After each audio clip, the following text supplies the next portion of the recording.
Když natáčíme toto video, tak je asi 35 stupňů a dost dusno, takže můžeme říci, že nás v letošním létě to sucho a horko dost potrápilo a možná se mnozí lidé ptají, co se to děje. No, to my nevíme, co se to děje, nebo proč se to děje, protože jsme v té věci laici, ale odborníci říkají, že emise, čili to, co jako lidé vyprodukujeme, jsou takové, že se vlastně začíná měnit klima. To klima se nemění nějak razantně, postupně se opékáme a vidíme to okolo sebe, že ta období, kdy je opravdu horko v létě, že jsou stále delší, jich stále více, i oproti loňskému roku. No a když se podíváme poslední léta do řek a do přehrad a do koupališť, tak vidíme, že je málo vody, že je opravdu extrémní sucho. Tu a tam přijde velká bouřka, všechno spláchne, poničí, na co přijde a zase je sucho. Maximálně se na chvilku ochladí nebo se cítíme jako v prádelně. Něco není v pořádku. To naše mírné pásmo už není mírné. Co s tím? Já sám nevím, vím jenom za sebe, že se k přírodě mám a chci chovat jako k božímu daru.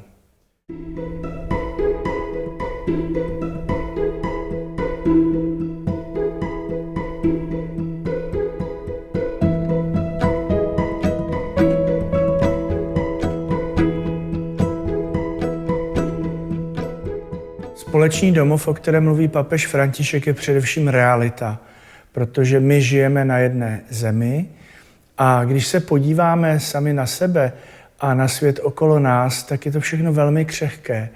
Je to obrovská planeta s obrovskými zásobami všeho možného, ale vlastně ta rovnováha se pohybuje někde v jednotkách stupňů Celsia, třeba pokud jde o teplotu. A pokud se zvýší nebo sníží teplota o takovouto hodnotu v globálu, tak už se dějí významné věci. Je to stejné jako s námi. Když měříme 630 stupňů, tak jsme docela zdraví. Když 37, už je nám hůř a v 38 už máme horečku.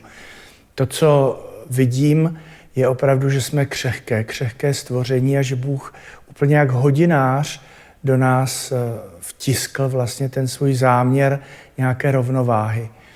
A my nežijeme izolovaně, já se nemám jak zavřít před druhým člověkem nebo před civilizací, která je někde 1000, 2000, 5000, 10 000 kilometrů ode mě.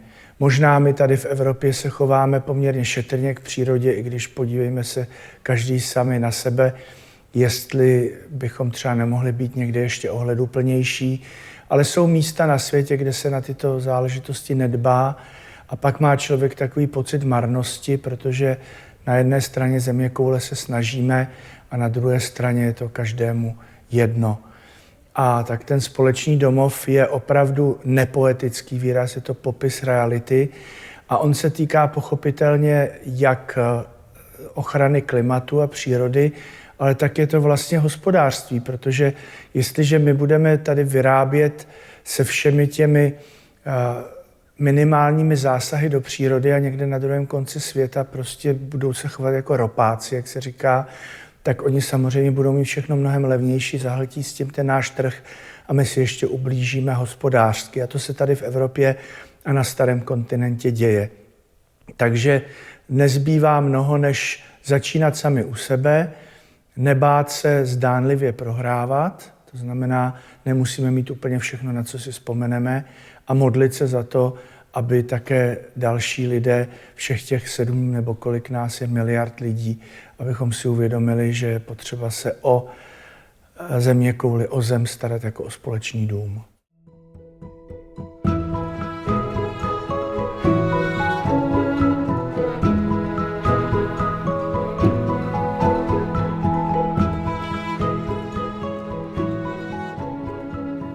Já myslím, že je potřeba se nejprve dívat na to, co je okolo nás, jako na něco svěřeného.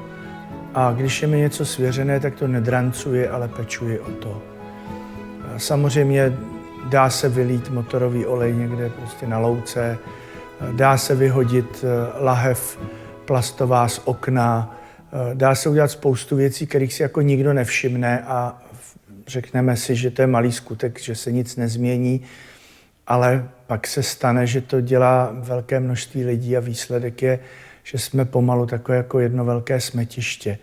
Čili být křesťanem v tomto znamená vědět, že se na mě dívá Bůh a že tam, kde jsem, a i na tom, co není přímo moje, ale je to nějaký jako veřejný statek, je potřeba se chovat s úctou, totiž jako správce, který má to, co mu bylo svěřeno, předat v lepším stavu, než ve kterém to dostal.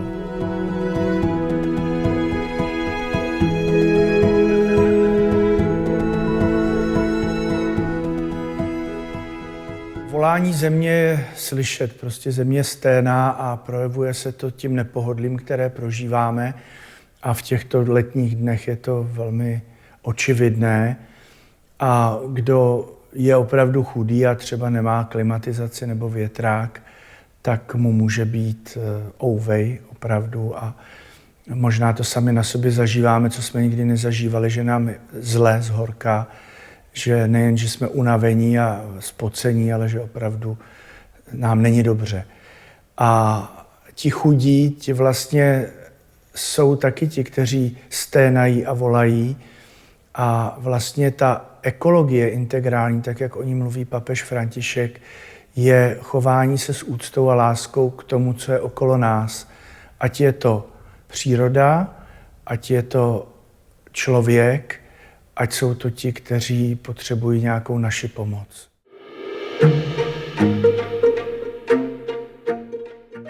Chovejme se k tomu, co je okolo nás, s velkou úctou. Nedávno jsem se dozvěděl, já jsem trošku fanda do těch moderních technologií, že poděkovat umělé inteligenci znamená, že se někde něco zase ohřeje a je ještě hůř, protože vlastně to, co taky otepluje Zemi dneska, už je tak masivní provoz počítačů a internetu, takových těch velkých datových center, že je velký problém je uchladit a tak se to dělá třeba v moři, ale to moře se pochopitelně otepluje. Tak to jsou i takové maličkosti, že kde zdánlivě o nic nejde, nabiju si mobil, podívám se na nějakou další věc v tom mobilu, tak vlastně se sebou taky nese až takovéto důsledky. Takže myslím si, že k té úctě nejen k matičce Zemi, ale vůbec k tomu stvoření, které nám Bůh svěřuje, že patří určitá askeze, že prostě nemusíme mít všechno a využívat všechno, co je nám dáno k dispozici nebo na co jsme přišli. Tak jsem samozřejmě rád, že se díváte na moje videa, i když to někde vyrábí teplo, teď jsem sám trošku proti sobě, ale myslím, že zase na druhou stranu to, co uvidíte, tak může přinést nějaké podněty k přemýšlení. Takže jsem rád, že jste se mnou, že jsme spolu a budu vám vděčný za vaše reakce a za odběr.